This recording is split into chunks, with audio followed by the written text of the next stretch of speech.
I'm Ed Amoroso from Tag Cyber, and I'm here with my friend Elon Kaplan, who's the CEO of Cytegic. Welcome to New York City for our Thank you discussion. very much. Hey, we're talking about cyber risk management, and one of the components of cyber risk management involves intelligence, threat intelligence, risk intelligence from different sources. Yes. How does a platform developer go about creating that, and how do security teams go about using that sort of thing? Help us understand. Well, maybe the biggest question that everybody needs to put on the table is, what does it matter to me? The fact that I'm reading another PDF about something that happened on the other side of the globe, should I address it at all? And the second thing is, to what extent? How do I quantify it?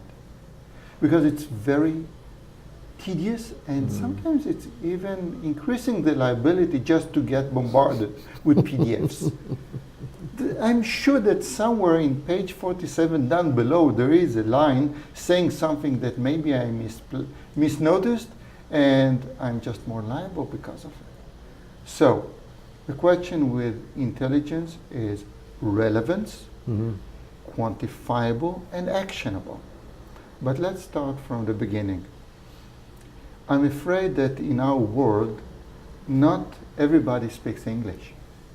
And some of the bad actors are not necessarily like the aliens in Hollywood movies, speak English in Brooklyn accent. No.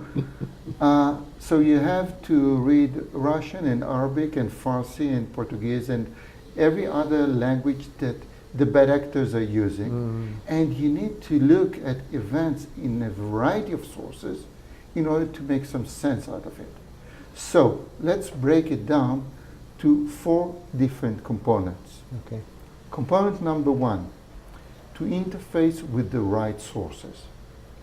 Right sources could be open source, it could be third party, it could be covert sources, your private sources, but you need to be flexible and to address all of these sources in every format, by the way. They could be in RSS and tweets and JSON and some free text and whatever. You can't expect the world to feed you, but you can interface with everything. Right, I agree. Then you need to sanitize it because, well, in some of the sources you have advertisements, you have irrelevant data. You need to really sanitize the data end to end to focus on the real essence of it. But then, how do I quantify it? And this is where we need to use cutting-edge semantic engines. And we can't use just off-the-shelf semantic engine. They need to address our need in cyber risk. So they need to talk about attackers and attack methods on assets in geographies, business sectors.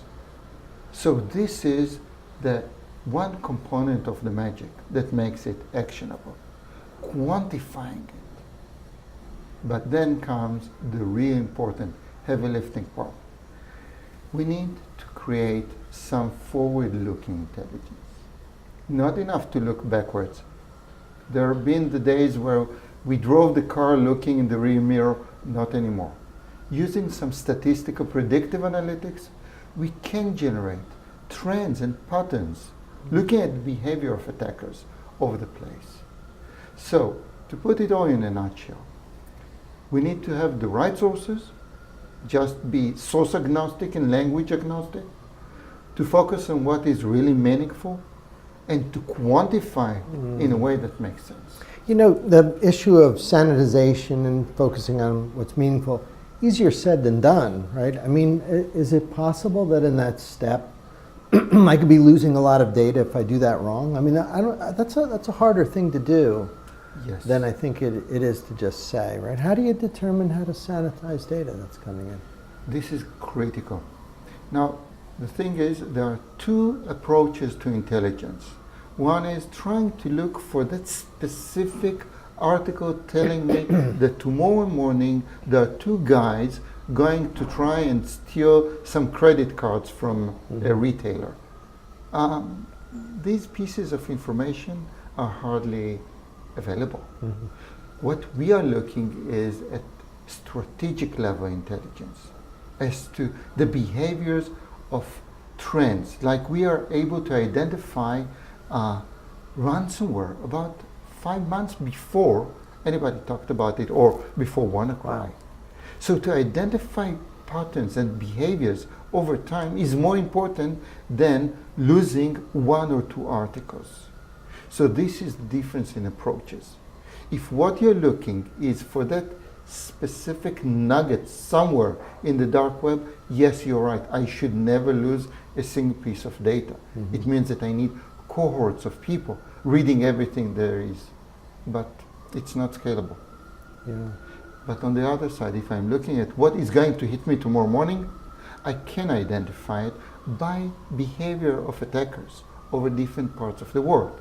And what was attacking guys in my vicinity, in my geography.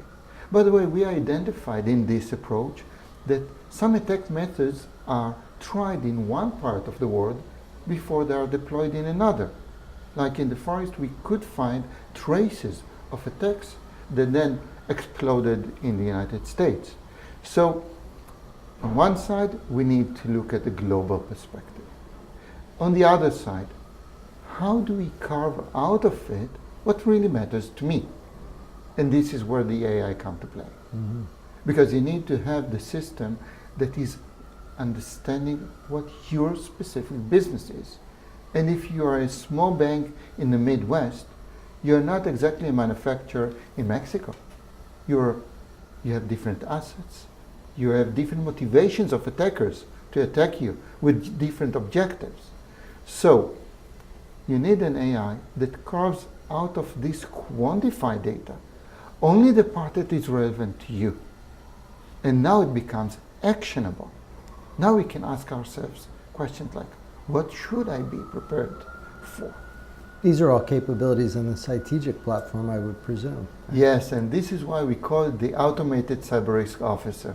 It's not like we are trying to automate the world and take the job out of people. On the contrary. ACRO, ACRO. Yes. We are now helping our dear partners, dear colleagues, to do their job correctly and to focus on making educated decisions and to focus on the human perspective of prioritization. But now we can talk data rather than gut feeling. Makes sense. So the tip for security teams would be in doing cyber risk management or in selecting a platform, make sure to look carefully at the threat management methodology, the ingest approach, and whether they can speak a lot of different languages. Yes, please. And quantify it. Look at the numbers. Very good advice. Well, thank you. Thank you very much. Excellent. And we'll see you next time.